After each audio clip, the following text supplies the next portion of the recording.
record now? Yeah. Okay. So now it's recording. Great. Okay, so let's start. So we're going to talk about, so first let's talk about the geodesic for Shortchild. Okay, so we'll talk about the geodesic for Shortchild solution.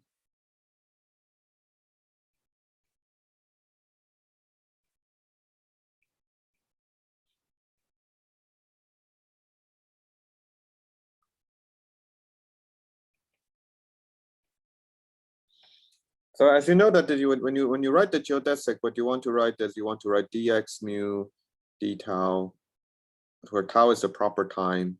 It's going to be gamma mu rho dx mu d tau dx rho d tau, right? So this is the geodesic solution. This is a geodesic equation. So of course the non-zero. So the non-trivial part comes from identifying for a given solution what are the Christoffel symbols that are non-vanishing. So we can just directly write things. So I think you guys have some experience now that you saw you did your homework for last time. So basically for Shortchild solution, you just have 4 non-trivial geodesics. So let's just see what they look like. So I'm going to write dt squared. Of course, you have the time component. Well, I mean, you always have 4 because you have I mean, this index from 0 to 0, 1, 2, 3. But since the geodesic equation, let me just first write it out. So we're going to use tau as our proper time, so plus r. So from now on, I'm just going to use rs to represent the Shortchild radius. So remember, so throughout rs is 2 gm. Okay. So I don't have to deal with factors of 2 everywhere. So r minus rs dr d tau and then dt d tau. So we have this is 0. So we have 4 sets of geodesic equations. Now, of course, you will think that this is so in general, solving the geodesic equation analytically is a very complicated thing to do. But then usually what one tries to do is before solving this, you try to identify what are the conservation quantities of your problem. So what do I mean by what is the conservation quantities? Well, the conserved quantities, of course, are those that are associated with the killing vectors, right? So in the case of the Shortchild Shortchild solution, how many killing vectors do you have? Can anyone answer? Do you guys know how many killing vectors? Or can you guys give me an example of a killing vector for the Shortchild coordinate? While I'm writing this complicated geodesic equation out.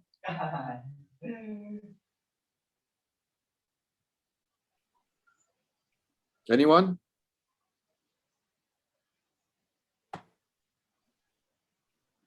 Okay, so you guys know that the killing vectors are associated with symmetries, right? So can you? I mean, so at least you should know what symmetry, what possible symmetries you have for the Shortchild coordinate, for the Shortchild solution. So anybody know what symmetries you have? Azimuthal. Excuse me? Azimuthal symmetry. Okay, so how many? So that's one symmetry. So you mean that you have the z rotation. If you rotate around the z-axis, the solution will not change, right? Yeah. Okay, what else? I mean, so this is just one. I mean, you guys just solved that. You guys just did your homework, right? You were trying to prove that the Shortchild solution is a unique solution to what? Time translation invariance. Okay, good. So you have time translation invariance. So you have the azimuthal angle, the rotating around z-axis invariance, and what else? Spherical symmetry. Yes, you have spherical symmetry. So how many symmetries are there in spherical symmetry? 3. How many?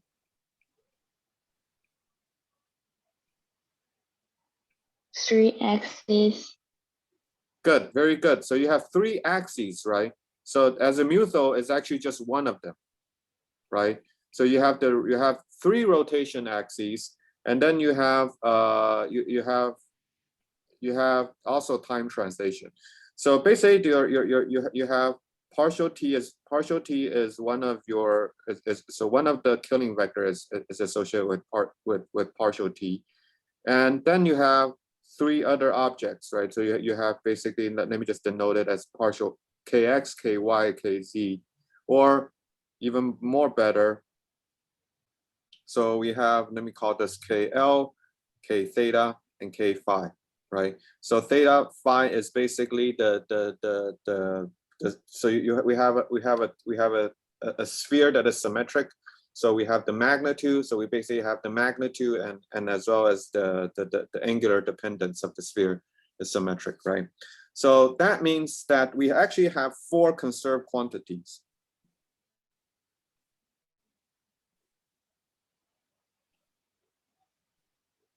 Okay, so first we're going to use 2 of them. So actually what in the end what we're going to use is just these 2. So we're just going to use these 2. So the fact that you have partial t and partial phi equals 0. So these 2 killing vectors. So what that means is, well, what happened to the other 2? Well, basically that just means that I'm fixing my coordinate. So since it's invariant, so I'm just fixing my coordinate such that any motion now is really on the, I'm fixing my coordinate. I can do that because it's a symmetry.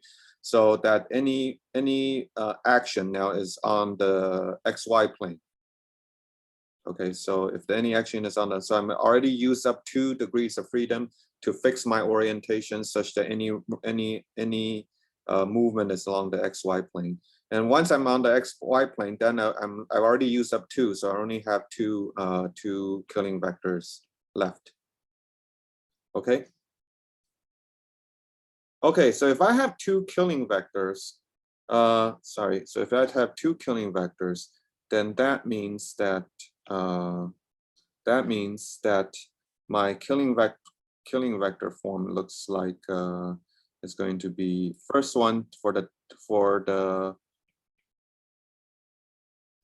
time derivative one. I have this for my killing vector, and for the phi, so this is partial tau equals 0 gives you this, partial phi equals 0 gives you this killing form.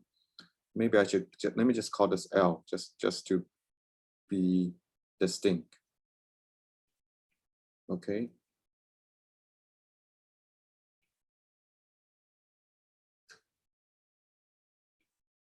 Okay, so I have these 2 killing vectors. Can anyone tell me why it has this form?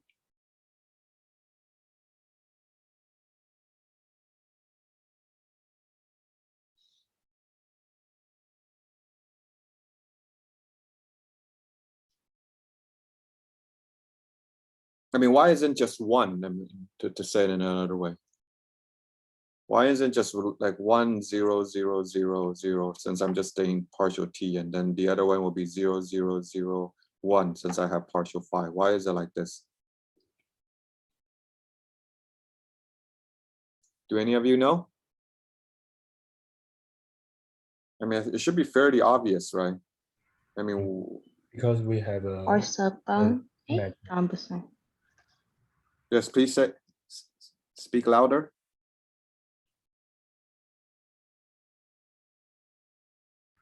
Because we have a curved metric.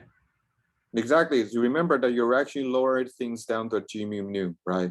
And the G mu nu will have these factor, this factor in the time component, and this factor in the phi component. You have these pieces here.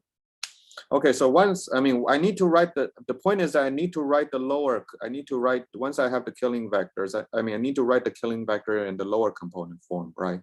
Because if you have the killing vector, that tells you that k mu dx mu d tau is constant, right?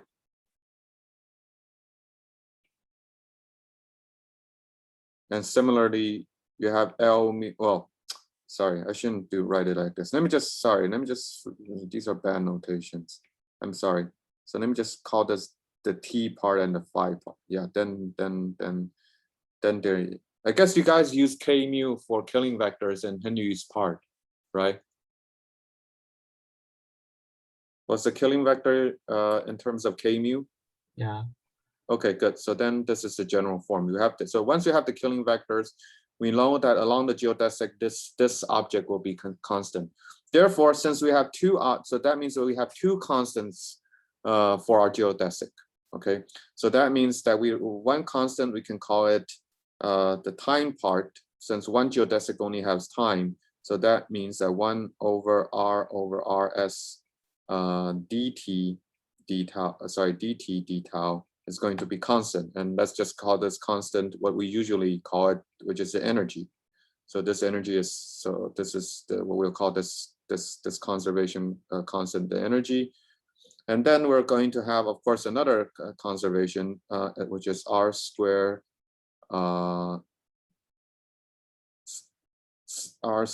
sorry.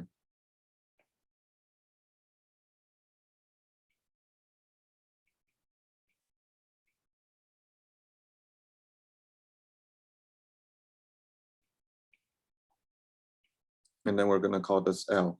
Now, since we've already used our symmetry to fix our action on the XY plane, therefore we are actually already fixing theta to be pi over 2. Okay, so that means that here really what I mean is just r squared. Okay, so after all of this, what I'm trying to say is basically that there's actually two constants of motion right now. So these are constants of motion, and we can simplify. Simplify the geodesic. The geodesic equations using these constants of motion. Okay. Now, of course, there's actually another constant, which is the fact that ds. So the fact that ds square, which is, of course, we know that is g mu nu dx mu dx nu. This, when you're going along a geodesic, this is also a constant, right? Have this been said before? So on a geodesic, the ds square is going to be a constant. Has this been discussed before? It's okay to say yes or no, since I think it's hard for everybody to tell who just said what. Just let me know, because if this hasn't been derived before, this is kind of important, so I just need to derive it for you. I don't remember that. Okay. Sorry, 1 second.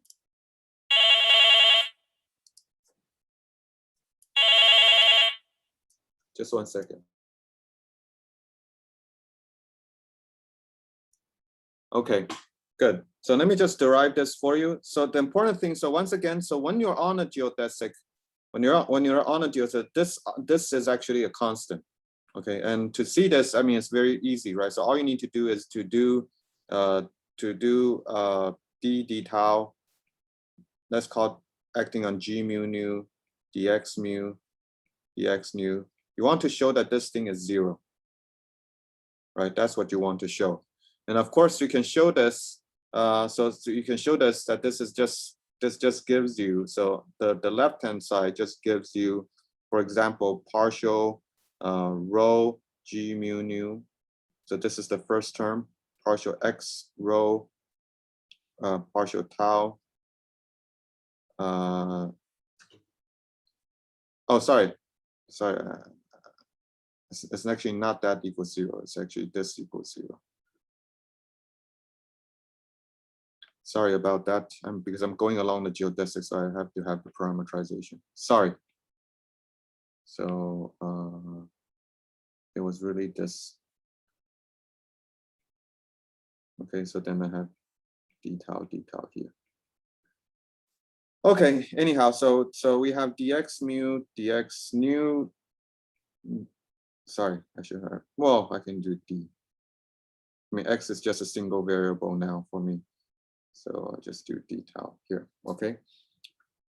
Plus, of course, I'm gonna have 2 times because I can either hit this guy or this guy. But hitting either one gives me the same thing because g mu nu is symmetric. So it's basically just 2 times g mu nu dx mu d tau square dx nu d tau.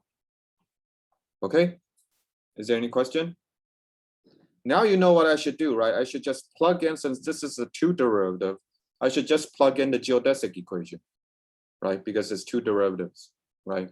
So the geodesic equation will tell you that you just need to, will tell you that this term here is just going to be equal. So this term here, you can just replace it. It's going to be equal to minus 2 g mu nu gamma mu rho sigma dx rho d tau dx sigma d tau, and then dx nu d tau. Okay, sorry, let me just close some app here. Okay, so once you have this, then of course you know what to do, right? You have that this is the Christoffel symbol. So the Christoffel symbol, you just plug in, you just plug in a half g mu gamma. Let's just write it out and see what happens. Rho sigma gamma plus some, oh, actually, never mind. Sigma g rho gamma minus partial gamma g rho alpha. Okay, so this is, you just plug this into here, and then you see what so you see that because you have here, this has a g mu gamma here, and then it's contracted with g mu nu. So this just gives you 然后不好意思，那个画面可能要往下一点。oh, so you cannot see here? Yeah. 这边看不到了，是不是？对。Oh, okay.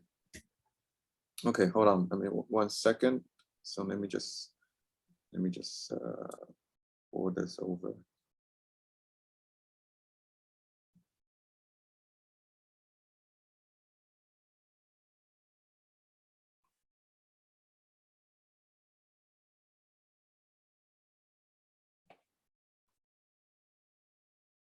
Okay, oops. All right, anyway, so basically, so let me just write this again. So yeah, so for the Christoffel symbol, you're going to have 1/2 g mu gamma times partial rho g sigma gamma plus partial sigma g rho gamma minus partial gamma g rho sigma, right? Now the next step is that your g mu nu is contracting with your g nu gamma. So g mu nu times g mu gamma is just delta nu gamma, okay? And therefore it's just delta nu gamma. So then this contracts here, this contracts into here, then it's just partial sigma, partial rho, sorry. So then it's just partial rho g sigma nu plus partial sigma g rho nu minus partial nu g rho sigma.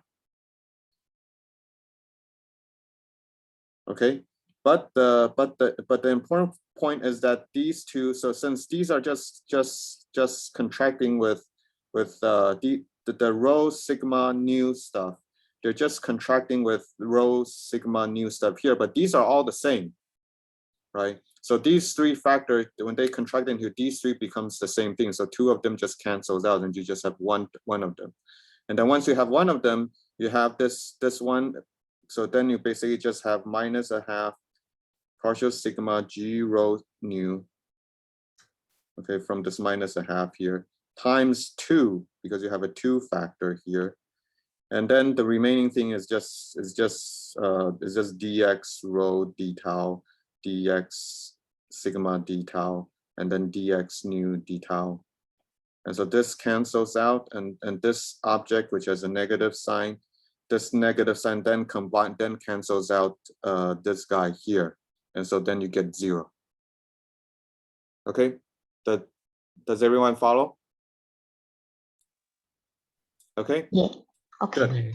So it's good. So we've established then so the important point of this computation is that on the geodesic, we're going to have g nu dx nu d tau dx nu d tau is going to be constant.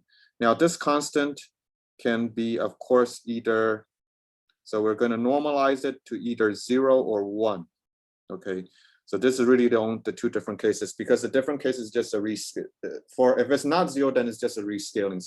So this is really the discerning between only 0 and 1. Of course, you guys know what I mean, right? So 0 means that this is a massless. This is geodesic associated with a massless particle or massless degree of freedom. So it goes on the null geodesic, and this is for a massive degree of freedom, which goes on a more on a non-null geodesic. Okay. Any questions?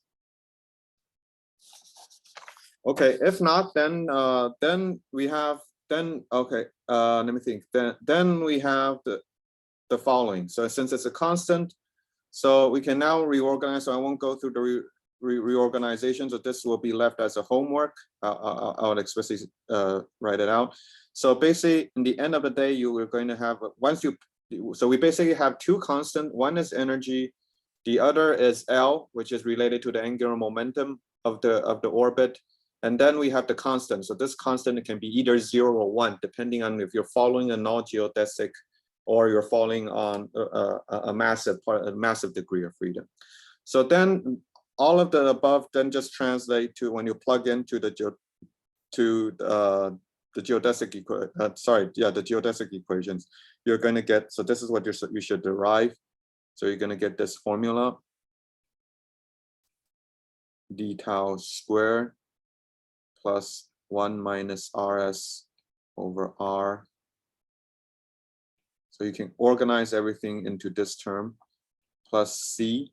Sorry, maybe c is not a good label, but let me just call it constant. So once again, the constant can be either 1 or 0. Okay. So you basically have this equation. Okay. And this equation is basically how we usually determine, how we usually talk about the gravitational potential. It's basically derived from this equation. Why? Because this equation, of course, can be reorganized into. Is there a question? Is there a question? If not, can you guys mute my mic, because it is there's an echo. Okay, thanks.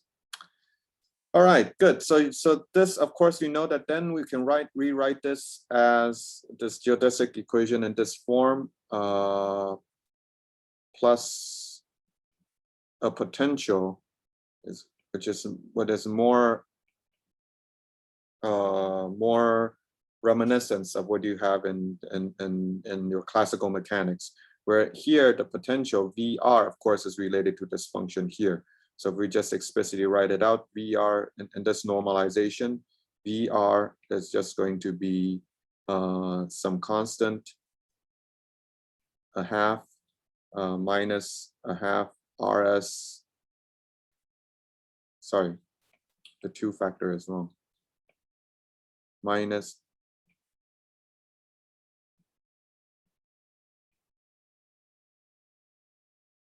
the two constant RS over R plus R square L square a half minus RS L square minus 2R cubed. Okay. Now, of course, if you remember that RS is just 2G big M. So of course, in usual, we don't consider the constant as important.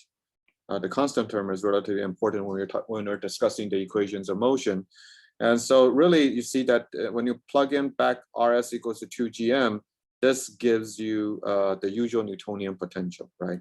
And so these are essentially the corrections that you get from Einstein equation, as we mentioned many times before.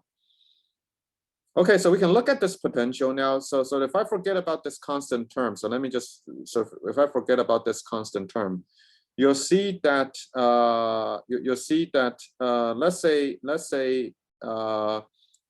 let's set the constant to be 1.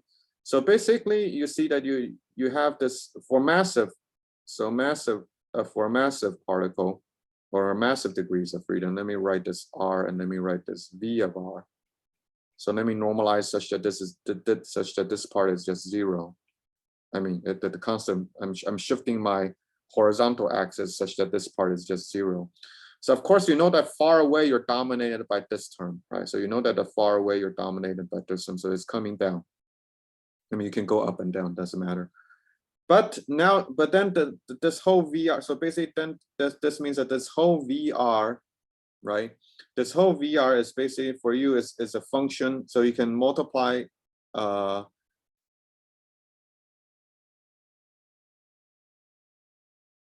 right, so you can multiply everything by R cubed. So this let me call this effective VR, is given by minus R squared. So I already let the constant to be 1. So it's minus 1/2 R squared RS plus a half R L squared, and then minus a half RS L squared.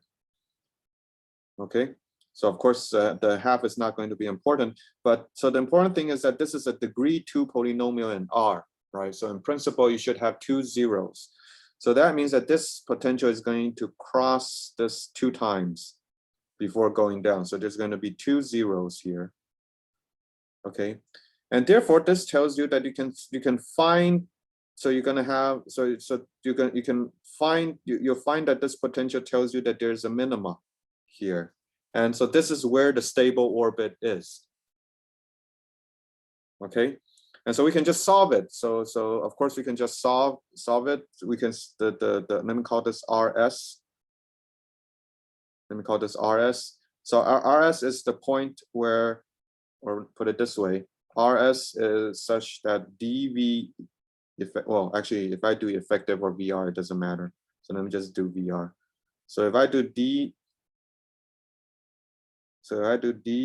oh, actually, can you guys see? You guys can almost see this, right? Or is it still okay? So if I do dV dr, acting on R, when set R equal to R stable, this has to be 0. So it's at the 0. We're looking for the 0 of this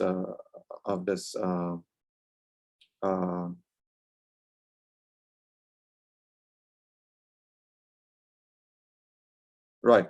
And so sorry, there's something wrong. Let me see.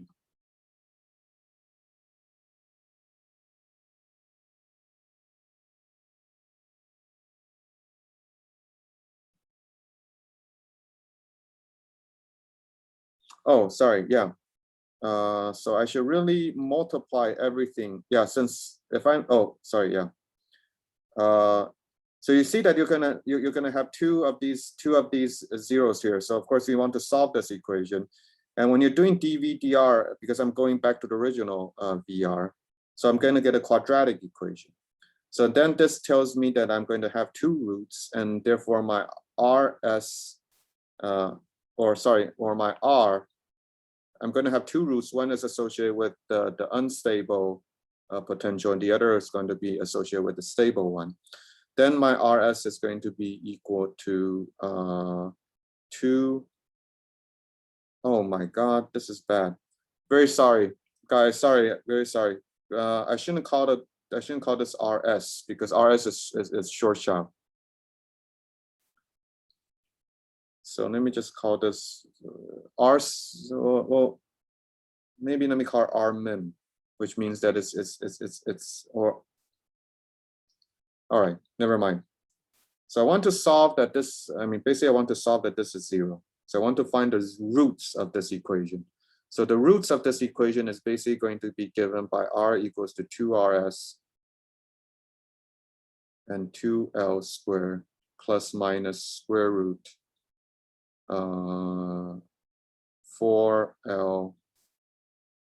to the 4th power minus 12LS squared RS squared. Yeah, because L is the same power of R. And therefore, this is basically just giving you RS. Okay, I guess you guys can see. So let me just go to here. And therefore, my roots, oops. Oh, crap, what happened? Okay, good. So what I have is that my R, my root is just going to be given in the end of the day.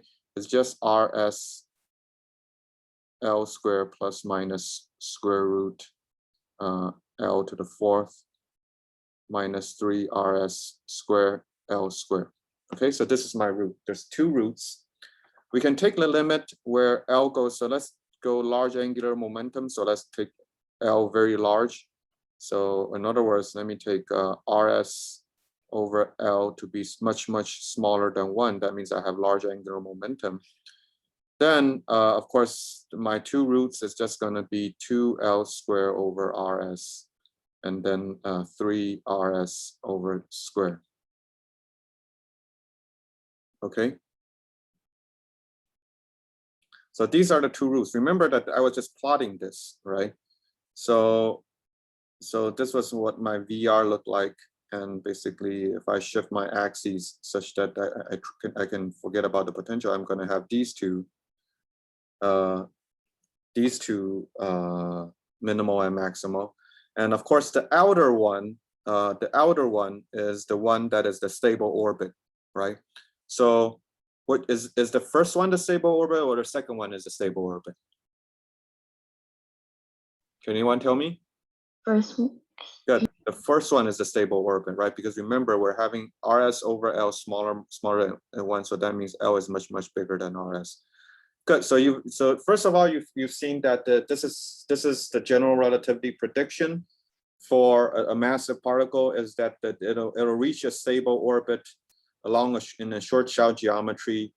So the stable when you have sufficient large angular momentum, the stable orbit is going to sit at 2L squared over RS. Okay. Now, what happens when we have very small angular momentum? So, of course, when we have a very small angular momentum, that means that this is basically going to, so we're going to the other regime, which is that that L squared is going to be going to 0. And therefore, basically, all you have is that R is just going to be so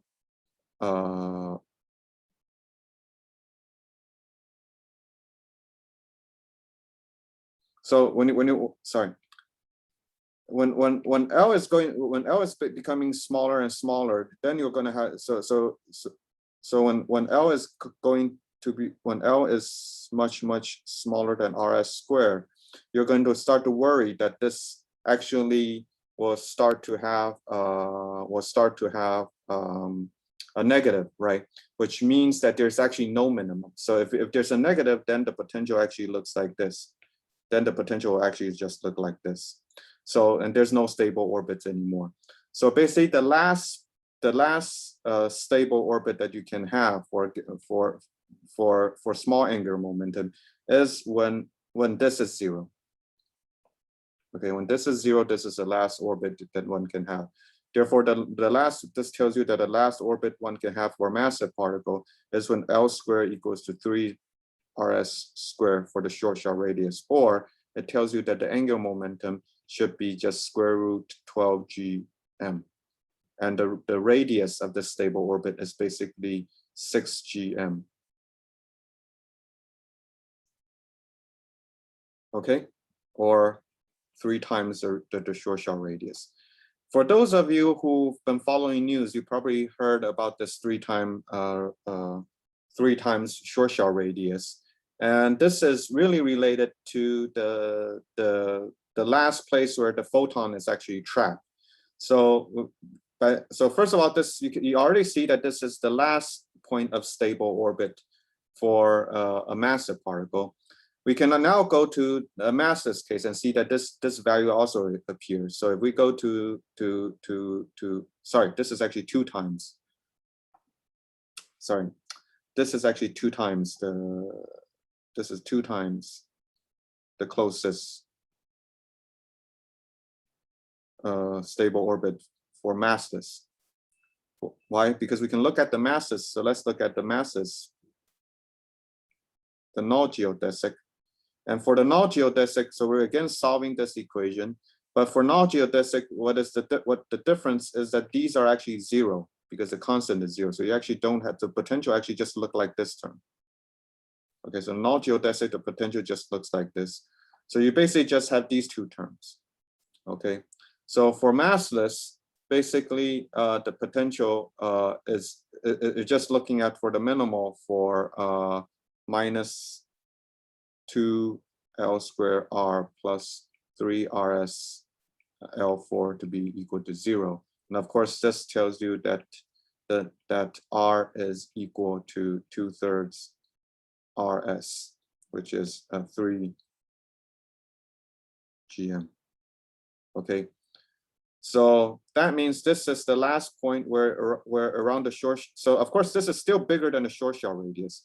So that means that even though we're going to talk about event horizon shortly, but the last point where the light can form a light ray can form a stable. So if a stable orbit is, so if this is short shell, if this is short shell radius, about 1.5 away from the short shell radius is when when the light can form this trapped surface around here. Okay. So this is a trapped surface for a null vector. Okay. So this is how things look like as we are following the geodesic approaching the event horizon. So now let's go to the event horizon. So first of all, so let's consider the following. So if we're following into once again we have some mass distribution, and we're assuming that now the mass distribution, let me call it the radius Rm. So we're assuming that the Rm is smaller than R short shell. So actually the mass distribution is actually smaller than the short shell radius here. So that means that the short shell solution can be trusted all the way down here, right? So all the way up to here, because it's still vacuum outside, right? Okay, so that means we can trust that solution. So a few things we can start to talk about. First, so now I want to really come close to here. So now we need to be really, really careful, because the metric looks like it's diverging, as we mentioned. So the metric has a 1 minus, so forget about the spherical, the spherical part. So we have 1 minus RS times DT squared plus 1 minus RRS minus 1 DR squared. So we know that the radius, so we know that this, there's a diverging factor. So we need to be very careful. But let's say before going actually to the directly the divergent point, let's just say we're getting close to the divergent point. And so we can talk about some various interesting things already when let's say the observer is already around here. Okay, it's getting close. It's not strictly at RS, but it's getting close. So what can we say? So for example, let's consider, we can actually see what is called a gravitational redshift. So let's consider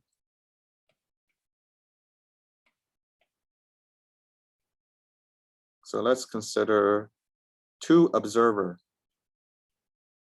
one at R1 theta 1 phi 1 fixed, and the other is at R2 theta 2 phi 2. So consider two observer at these fixed points. So for them, all you have, so they're at fixed points. So they're not really following geodesic or anything. So let's just consider them a fixed point. And let's consider for them what happened in their, some things that happened in their frame. Okay, so it's a completely time-like event. So then, of course, we know that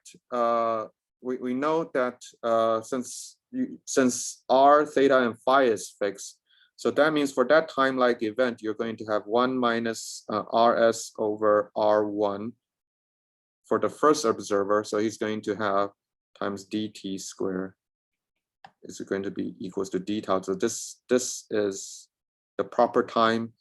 D tau 1 squared is the proper time in for observer 1. And of course, we know that the rs r2 d2 dt squared is going to be the proper time for some guy at point 2, right? So this already, so just the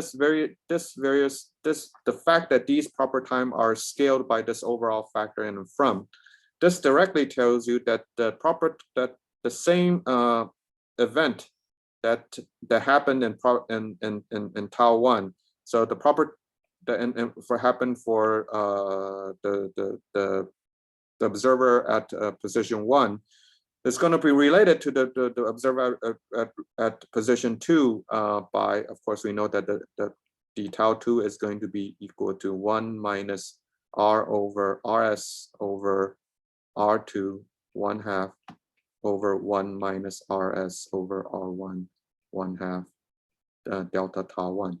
So what does this tell me? So this tells me that, for example, if I generate something with some frequency or something that has of course, frequency is inverse of this, and then this propagates this. So the same thing, of course, then I can convert it into time, the global coordinate, and then this propagate to the observer at point 2. And then in the observer's proper time, he's going to the time delay, the time the length of the event he's going to measure is going to be related by the length of the event that I observe at position 1 by this overall rescaling factor. So since R2 is bigger than R1, so let's say R2 is further away from R1, then that tells you that delta T2 tau 2 is going to be bigger than delta tau 1. Or the frequency that you observe, for example, if it's generating some light from some spectrum, is going to be smaller than the frequency that was from which it was generated. Okay, so we see that there's a gravitational redshift.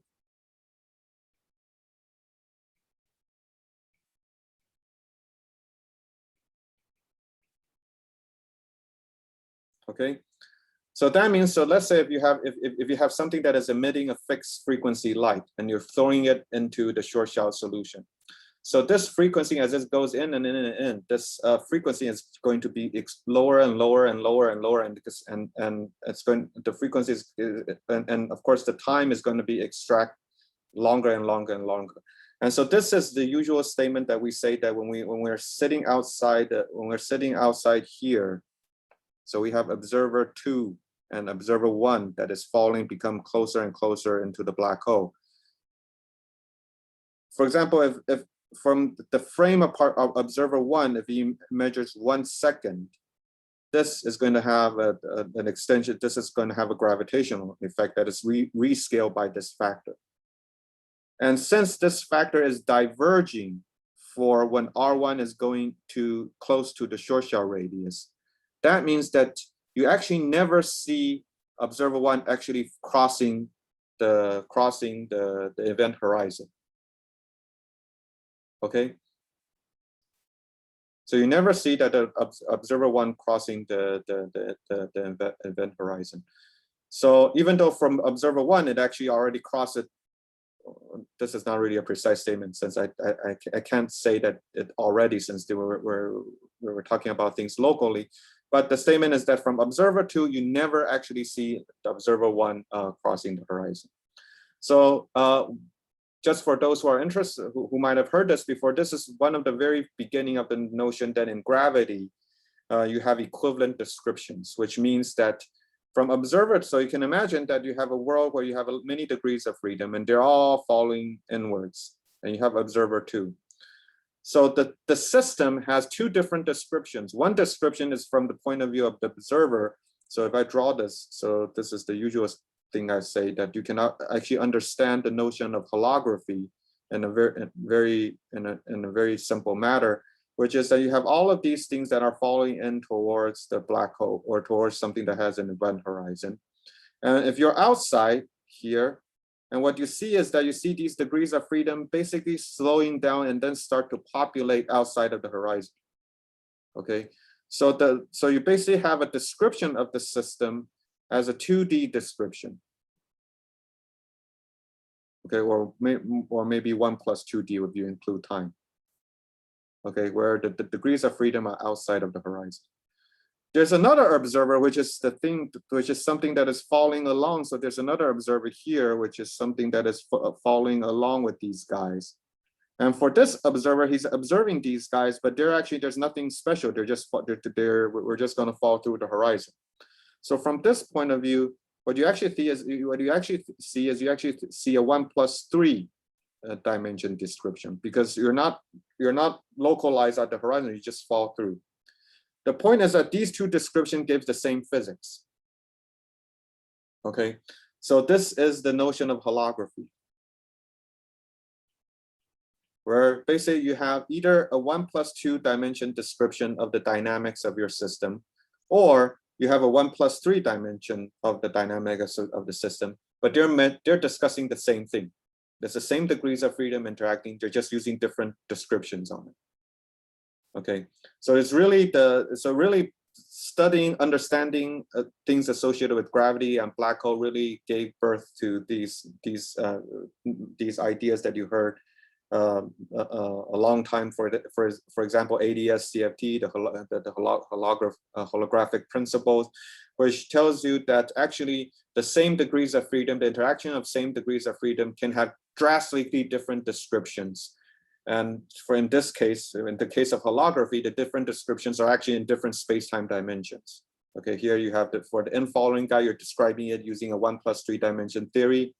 For the outsider observer, everything is just populated around the horizon, so it's just a 1 plus 2 dimension description. And you can very easily understand just by using this redshift description. Okay, is there any question? Okay, if not, then let's just go further. So as we know that this is just really going near the horizon, we're not hitting this point. So let's just try to work a little bit harder in hitting this point. And as I mentioned before, that you see that what happens before, so the remaining part of today's lecture is that we're going to continuously change coordinate system as we go through the horizon. And by changing the coordinate system, we're going to see how the causal structure of our space-time changes as we cross the horizon. Okay, and of course, as we already mentioned before, that you expect that there might be a change in the causal structure, meaning that if we draw a light cone, so as we usually talk about in space-time, we talk about causal structure, we talk about a light cone, and we know that what causal means is that you're only causally connected to stuff inside the light cone, and you're not connected with things that are space-like separated from you, right? This is the notion of causality. Okay, we are only causally connected to objects that are inside the light cone. So in order to describe the causal structure of space-time, so from now on, we're going to follow this light cone. Okay, we're going to follow this light cone and see how the light cone changes as we go through the horizon. Okay, and of course, the light cone itself, is not coordinate independent. However, in any given coordinate patch, the causality relation is coordinate independent in the sense that for any coordinate patch, you draw out the light cone, then it's always that inside the light cone is the part that is causally connected with you and outside is not causally connected with you. Okay, so we're going to focus on light cones now. So, so let's focus on light cones and see how light cone changes. So first, let's stick with the original coordinate system and see what's wrong with the light cone or what happens to the light cone. Okay, so light cones, when I'm talking about light cones, of course, that also means that I'm talking about null geodesic.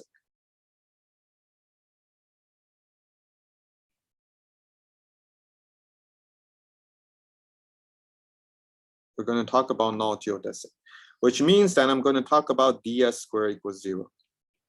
Okay, so in the original coordinate patch, so let's say if we're following along the path where theta and phi are all fixed, so we're only following in a particular direction. Then the null geodesic that I'm looking at is basically 1 minus rs dt square, of course, plus 1 over 1 rs dr squared, right? So this tells, since I'm following the light cone, that directly tells you that dt dr is going to be equal to plus minus. So plus is so we have two sides of the light cone in the tr coordinate is going to be 1 rs minus 1. Okay. So what does this tell me? So this tells me that if I'm looking at my light cone, very far away, so if r goes to infinity, this just goes to plus minus 1, right? This is just plus minus 1. So this is the usual picture because we have at asymptotic infinity, the light cone is just the usual flat light cone, okay? Because asymptotic infinity is just flat. Now we start to come in. So as we start to come in, so it goes from 1. So since it's going from 1, so r was infinity, and now r is coming in. So it's actually becoming smaller than 1. So what you actually see is that from the d. Oh, sorry, I should write this. This is r and this is t.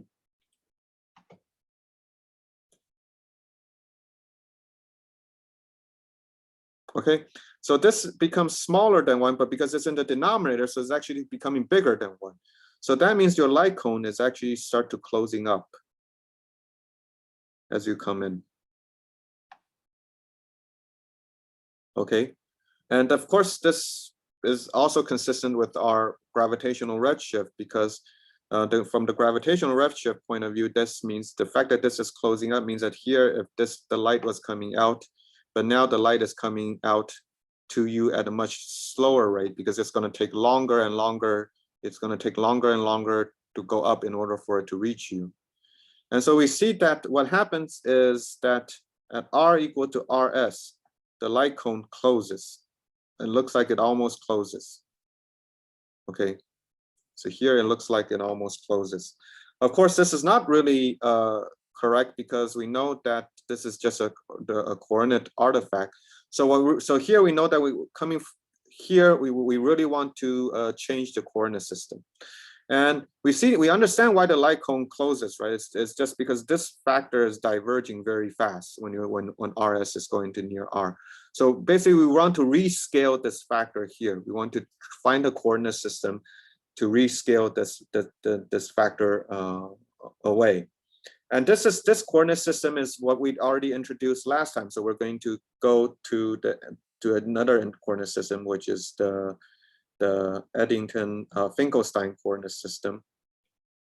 But I'm going to give slightly some more motivation for why are we doing this change. So basically, in the original coordinate system, we see that the light cone is closing up too fast in order for us to see anything. So we want to make this closing a little bit slower, or said in another way, here the dr is shrinking too fast, and dt is taking too slow to go on. So we're going to redefine what is t. So one way to find it is you can just solve this equation. So let's just find to find the nicer coordinate system, we can just solve this equation to absorb this factor. So do we solve dt dr equals to 1 minus r rs.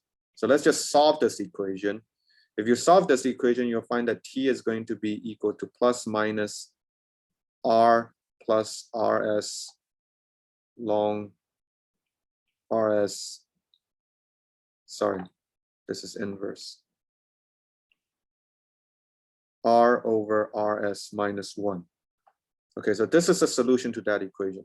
So this suggests, this is an overall parentheses. So this suggests that we should call this our new coordinate r star. Let me call this the new coordinate r star. Okay. So my new coordinate r star is related to the old coordinate r plus rs long r. So you see that actually, and in my new coordinate, as r goes to rs, so here as r goes to rs, this coordinate in the r star coordinate, this is actually diverging. So as I'm accelerating how r changes. Okay. So indeed, if you do this, you see that now if I change to instead of t and r, I go to t and r star, then now in my new coordinate system, my metric is going to look like this. So rs over r. This is still, just for usefulness, I'm still representing this part as the original r. But the important point is that now for d square plus dr star, now it looks like this. Okay. So the important thing is that you see that in this coordinate system, I rescale how r changes, and therefore in this coordinate system, the light cone is now unchanged, right? As r goes to the event horizon, because in terms of r star, so in terms of t and r star coordinate, the light cone will always stay like this. Okay. So now my causal star, and now I can really follow my light cone as I go in. It's extended, it doesn't close up on me. And so it's going to be useful to, this is not the Eddington-Finkelstein coordinate yet. You need to do a further redefinition, which you guys should remember. So we're going to use u tilde. Let me just use u tilde is going to be equal to t plus r star. So and then v tilde is going to be equals to t minus r star. Okay, so if u tilde is constant, then this is something that is, if u tilde is constant, that means as t increases, r star needs to decrease. Therefore, this is associated with someone that is infalling. On the other hand, if v tilde is constant, that corresponds to something that is outgoing. Okay. Now we can talk about the causal structure. So now in terms of u tilde, so let's consider the geometry in terms of u tilde and r. Okay. So my geometry is going to look like this: minus 1 minus rs. R is just a rewriting of the previous thing. So I'm going to have u tilde plus du tilde dr plus r squared d omega squared. Okay, so let's consider the null geodesic. Once again, the null geodesic is ds squared is equal to 0. And this part, because I'm fixed angle, so this part I'm setting to 0 because I'm going in a fixed angle. Therefore, this tells me that you only have these two terms, right? So this has du tilde dr is going to be equal to 0 for infalling, and 2, 1 minus R over R, RS over R inverse. Sorry, this is already inverse for outgoing. Okay, good. Just to make sure you guys are paying attention, can anyone tell me why this is 0 for infalling?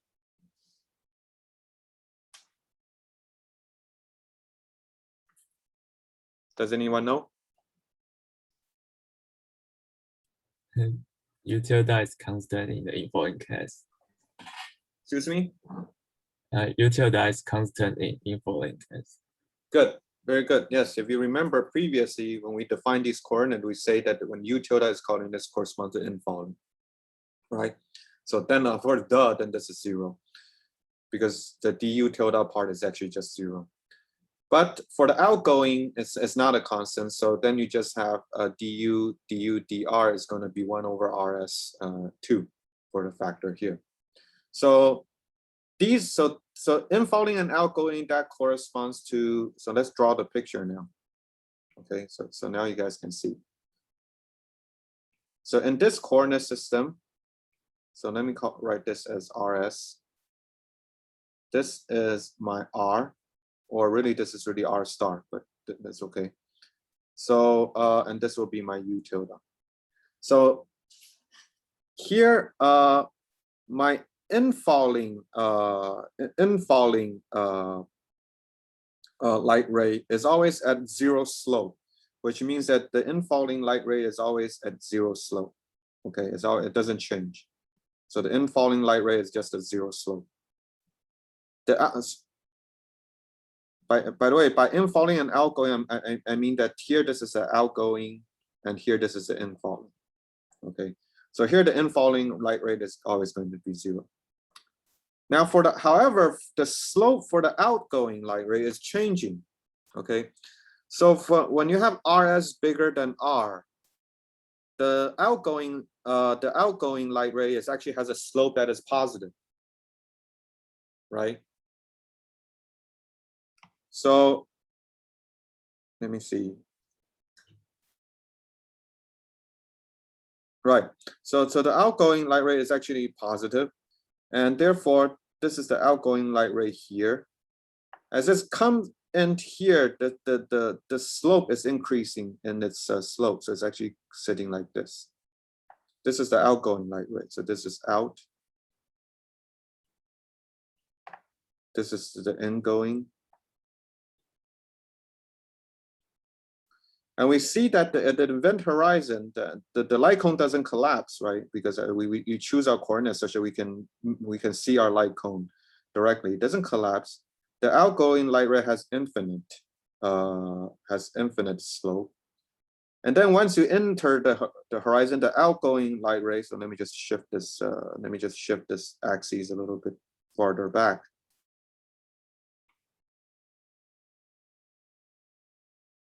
Let me put it here. Once again, the incoming light ray is always 0 slope, but now the outgoing light ray has negative slope. Okay, now remember that the position of my light ray is irrelevant for my discussion because these are not coordinate independent things, but the causal structure of the space that is separated separated from your light ray, that is in invariant statement. And therefore, now you see what's going on. So the causal structure here, when you're outside the horizon, so where is your future? Your future looks like this. So your future, once again, this is your future.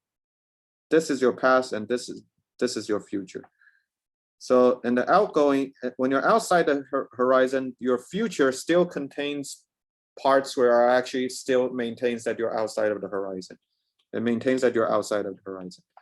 But when you hit the horizon, your future is completely inside your horizon now. And actually gets even worse and worse here.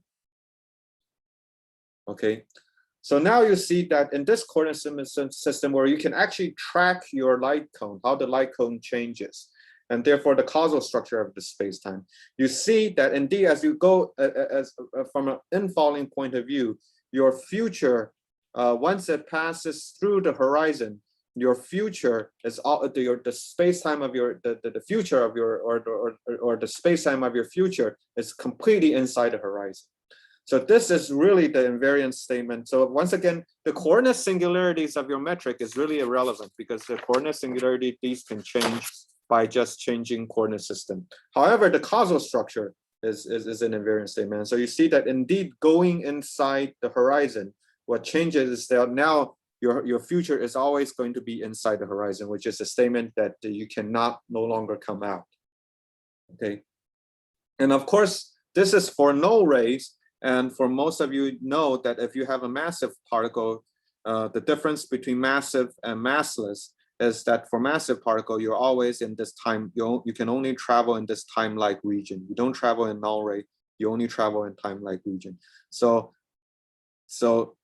you're always going to be confined inside this future direction. Okay.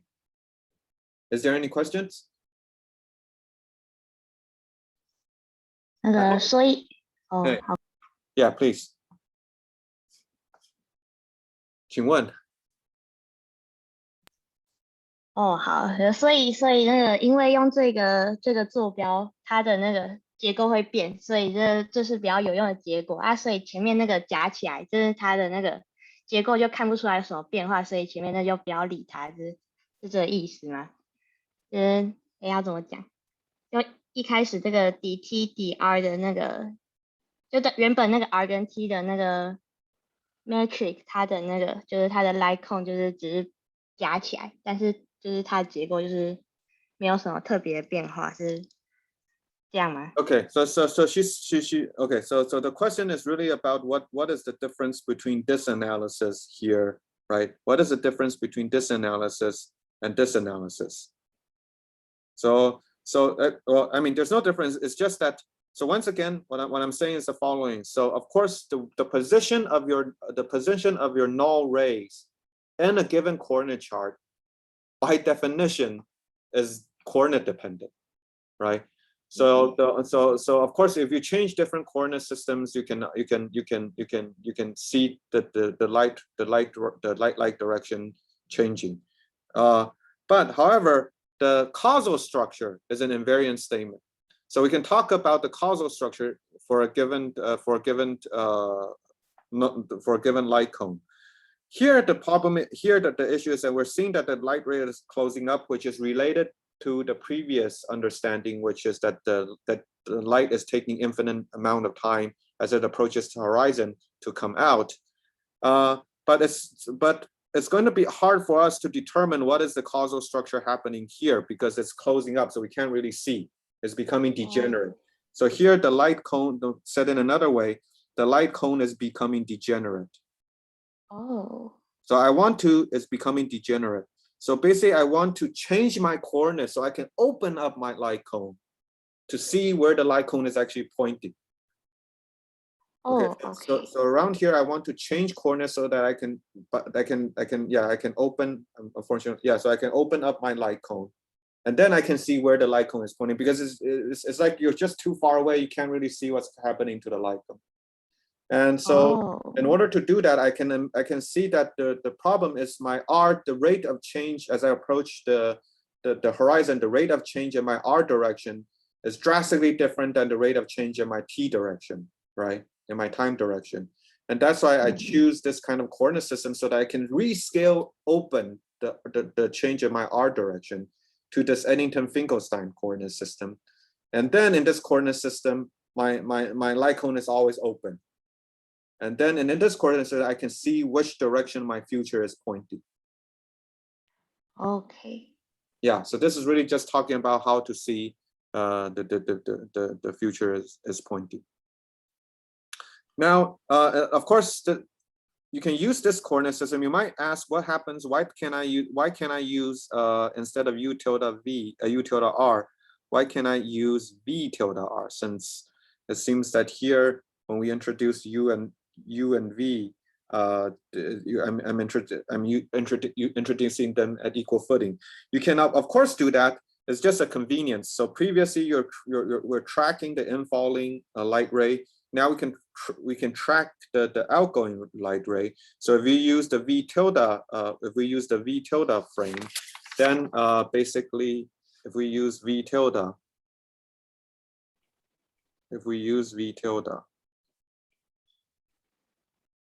then the coordinate systems become something like this. So this will allow us to track what is going on with the outgoing more carefully.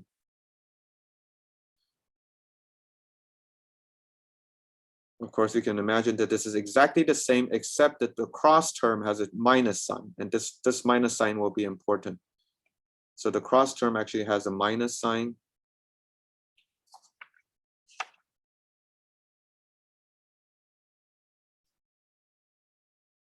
There's a factor of 2 here. Plus, for us, this is not important, this part, because we're always at fixed angle. So this thing is 0 actually for us. But anyway, so it looks like this. So of course, now you can follow the outgoing guy. So dV tilde dr is going to be 0 for the outgoing guy now. And it's going to be minus 2 over 1 minus rs over r for the incoming.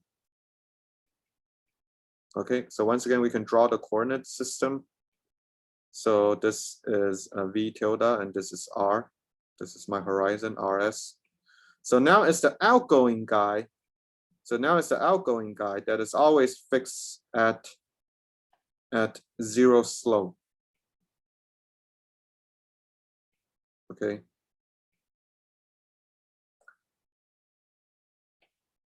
But for the incoming light ray, as we see that when R is smaller than RS, so when R for the incoming guy, when R is smaller than RS, this is 1, so this is negative. So that means that the incoming guy is, sorry, let me just make sure, R smaller than RS.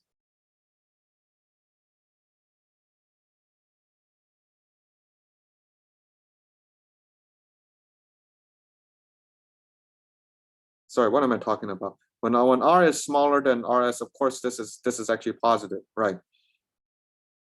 So actually what happens is that this is the incoming guy. This is a positive slope. And then the slope starts to open up. So here the slope goes to 0. And then after you go outside, then this opens up. Okay. So this is telling you that this is something that is opposite. So this tells you that there's something that must come out. Okay, something that is coming out of, so this describes something that is actually, you start from a horizon and something is actually coming out of the horizon. It must come out. Previously is once you cross the horizon, you must go in. Now it's when you're inside the horizon, you must come out. Okay, your causal structure looks like this. Now, once you come up, you can go back in, but here you actually have a causal structure that you must come out. So this is what is usually described as a white hole structure. And to understand why you have these two structures, is actually, so we're now going to do our final change of coordinate, so that I can patch these two descriptions together in terms of one description. So I'm going to change my final, so this is one last change of coordinate system. I'm going to go to the so-called Kruskal coordinate so that I can patch these two discussions together. So I'm going to go to the Kruskal coordinate.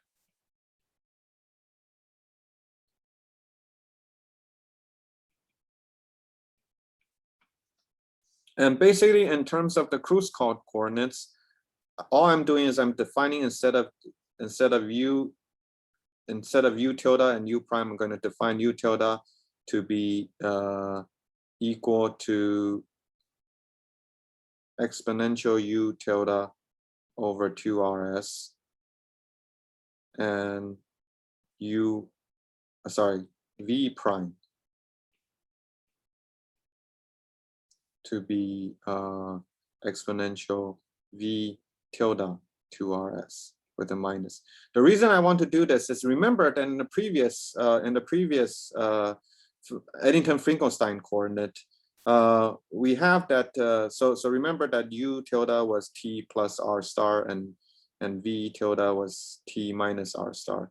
So that tells you that u tilde minus v tilde a half is going to be our r star, which is, remember, r plus rs long r over rs minus 1, right? So this tells you that at the horizon, when r goes to the horizon, right, this is diverging negatively. This part is diverging. So that means that it corresponds to u tilde goes to either minus infinity or v tilde goes to plus infinity. So in the previous discussion, really the precise position is really at for the horizon is really at infinity. So I want to bring it back into a more finite area. So that's why I rescale these factors by these exponentials, such that when I'm actually approaching the horizon, there's actually, these things are actually coming back into a finite area. Okay, so now I can really talk about things. So this is basically pulling the horizon back. So if I write it in terms of u tilde and u, then now this in terms of crucible coordinates, my ds square is just going to be equal. So this is the final thing, the final coordinate I'm going to bother you guys with. So it's going to be exponential minus r rs, and it's just going to be du prime dv prime plus r squared d omega squared. Okay, so as you can see, in this coordinate system, you never see any singularity at all for the horizon. There's absolutely no singularity in this coordinate system. Okay, now here in this coordinate system, the horizon, so there's two kinds of way of writing this coordinate system. Sometimes people write it like this. Sometimes people also, in some literature, you'll see that they prefer to write it like this, which is more minus dv square plus du square. So this is just a change of basis. So there's two sets of ways of writing this. So if of course, this is just telling you that u is just 1/2 u prime plus v prime, and v is 1/2 u prime minus v prime. Anyway, so in each of these cases is the same. So here, once again, just like the previous Eddington-Finkelstein coordinate, the light cone is still the light cone, but now the horizon is at a finite place. Okay, so you can see that the horizon is defined. So the horizon now is defined by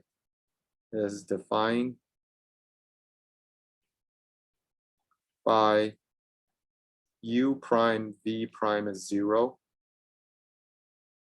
Okay, I mean, it's simple, right? Because we know that this is going minus infinity and plus infinity. So that means either this or this is 0.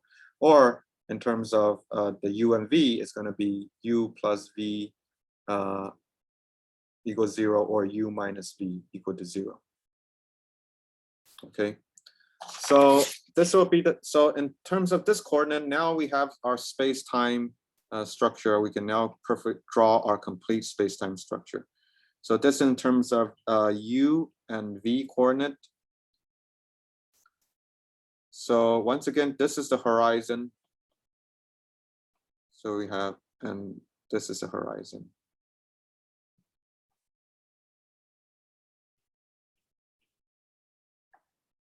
Okay. Now you can show that since u and so okay, so I'm just write everything out in this final. So this will be the final slide I have. Final slide we were going to have today. So let me so we did a lot of coordinate transformation. So just to keep everybody on the ground. So let me just write it in terms of the original coordinate. So this is going to be cosh t over 2rs, and u is going to be rs over r minus 1/2 exponential r over 2rs sinh 2rs. Okay, so in this coordinate system, my horizon is here. if I'm in real space-time, of course I'm going to have v squared minus u squared is going to be smaller and equal to 1, which means that this area, of course, doesn't exist. Okay, so this area doesn't exist. So this is my horizon. My equal, so the equal radius, so if the equal radius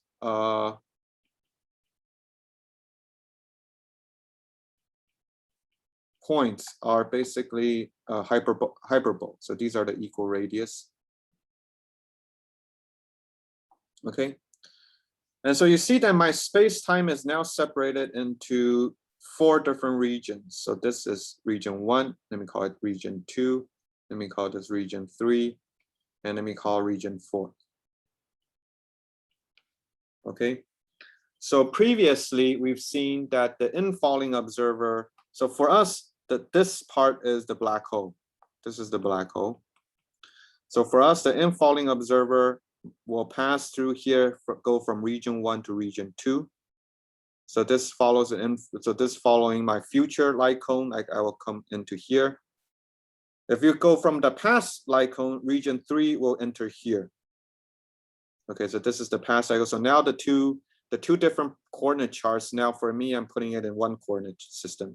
So my third, so in terms of my causal structure, something coming from the past can enter from the horizon to here. This is actually goes from t, and if t can go to plus infinity here, and t can go to minus infinity here. And of course, you're going to have a region which is region 4 here. This 4 is not causally related. Okay, so you can never go from here following any light ray track that goes into here. Okay, because, well, I mean, you can draw, put in the light cone here.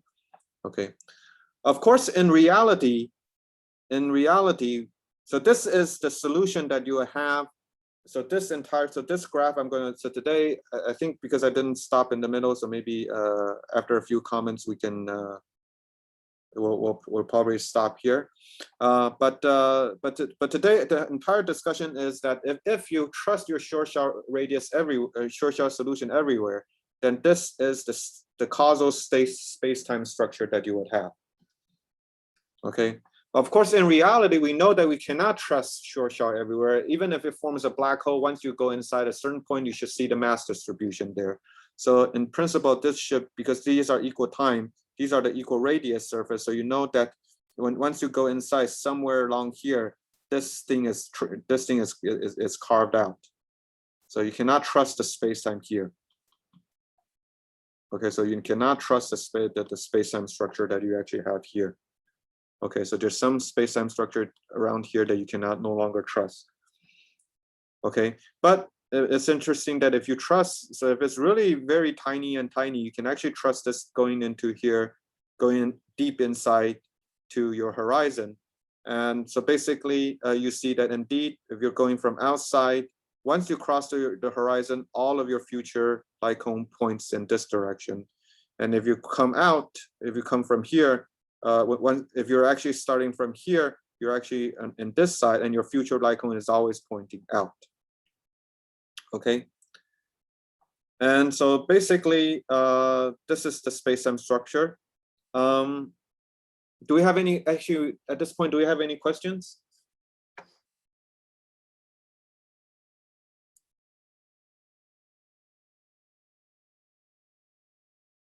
Okay. So if not, so then here's what we're going to do. So I'm going to gradually send you some files. So here's what we're, so this is, now we talk about the structure of the event horizon. So basically from the outside, so from an outside observer, which is us, unless we're inside a black hole. So from us, we just see a black hole here set by the event horizon, right, which is given by our short shot. So now comes the, so I'm going to gradually give you some more information today. I'm going to send you some notes probably later today or tomorrow. And then we're going to discuss a little bit about the notes before moving on next time. So this note will be about the project that you're supposed to do. Okay. Oh, by the way, today there's a homework.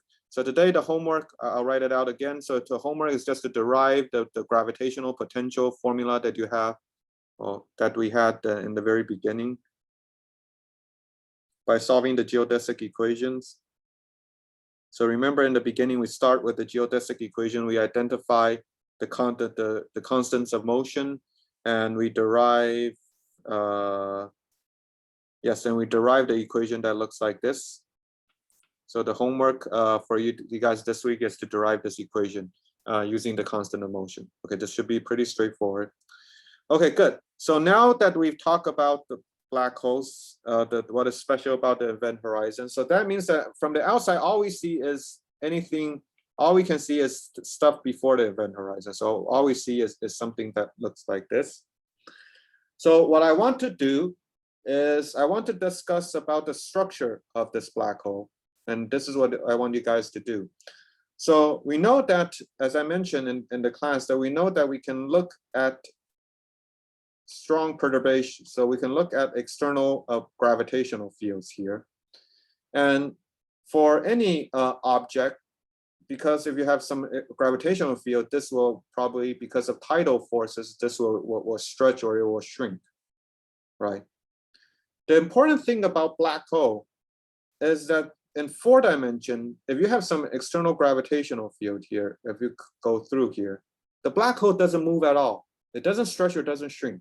So even though the space-time is stretching around the black hole, actually the black hole itself doesn't stretch or shrink at all. And this is what is known as the zero tidal number of black hole. And so we're going to try to derive that.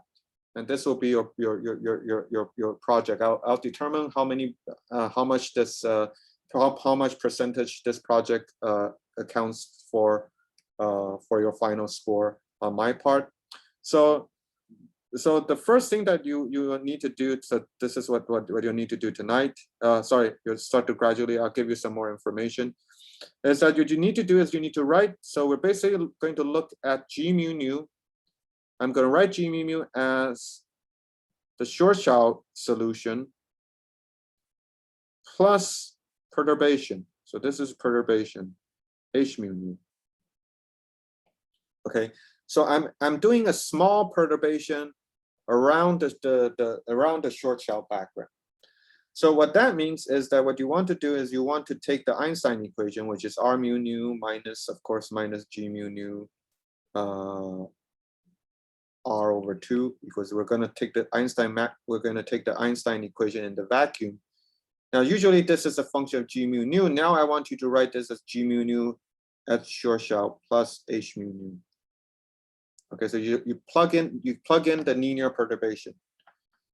Okay, and what you need to do is you need to expand this equation, expand to linear order in H mu nu. Now, of course, H mu nu is a huge matrix. This thing has 16 components, right? So we can simplify this H mu mu of which contains 16 components into following. So we usually call this the electric component and the magnetic component. So this is the electric, and we will call it this magnetic component. So the electric component contains 0 off diagonal and diagonal part. So these are going to be, for example, let me just call it H00, H01, H10, H11, and then H22, H33, H23. I think I don't need to persuade you that it's more natural to write this in terms of spherical coordinates. So what you need to do is you need to, of course, this is going to be very complicated because our perturbation is going to be, I mean, we're going to try to write this as a differential equation in terms of H, okay? And so we're going to expand this on spherical harmonics. So each of these functions is going to be expanded on spherical harmonics. I'm just giving you a rough idea of what's going on. For the magnetic part, you have diagonal part is 0. So this is a separation. And then of course there's going to be 0, 2, so forth. And so you're also going to expand in spherical harmonics. Okay, the reason that you want to expand in spherical harmonic is because then this makes this equation simpler. So basically what I'm trying to say is that once you expand the Einstein equation to linear order, then you expand this 16 component matrix in spherical harmonics. And then we're just going to look at just one of them. Okay, one or two of them. Okay, we're going to look at one of two of them, which means that so for one of two of them, these spherical harmonics, so these are components, and we're going to look at one or two of the components, and then you're going to get a differential equation on this component. So remember, what are we trying to do? So we're trying to solve the differential equation.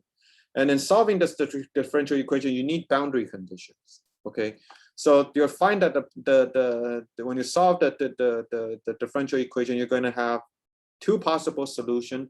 One is diverging at infinity, one is diverging at the horizon. And consider the problem, we want the one that is diverging at infinity because there's some gravitational stress at infinity that is sourcing this field. And therefore it should be divergent at infinity and finite at the horizon. That value, that finite value at the horizon tells you how much the solution is stretching. Okay, and so the important thing is that you need to solve that, and you'll find that that stretching factor is actually 0. Okay, and that is one of the fascinating things about black hole, is that even under external source, there's actually no stretching at all and you can see that, and you can see that by looking at perturbations of the horizon, perturbations of the metric near the horizon as you have an external gravitational source. Okay, so today I'm going to send you some reference about how to expand this matrix, and then some discussion about what are these love numbers, how to identify the tidal love numbers. And tomorrow and next time when we meet again next Monday, we'll go over and you guys should ask. I'm going to answer any questions you have about how to complete the project.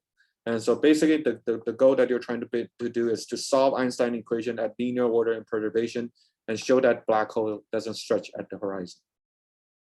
Okay. Okay, great. So I guess that's all we have for today. Is there any question?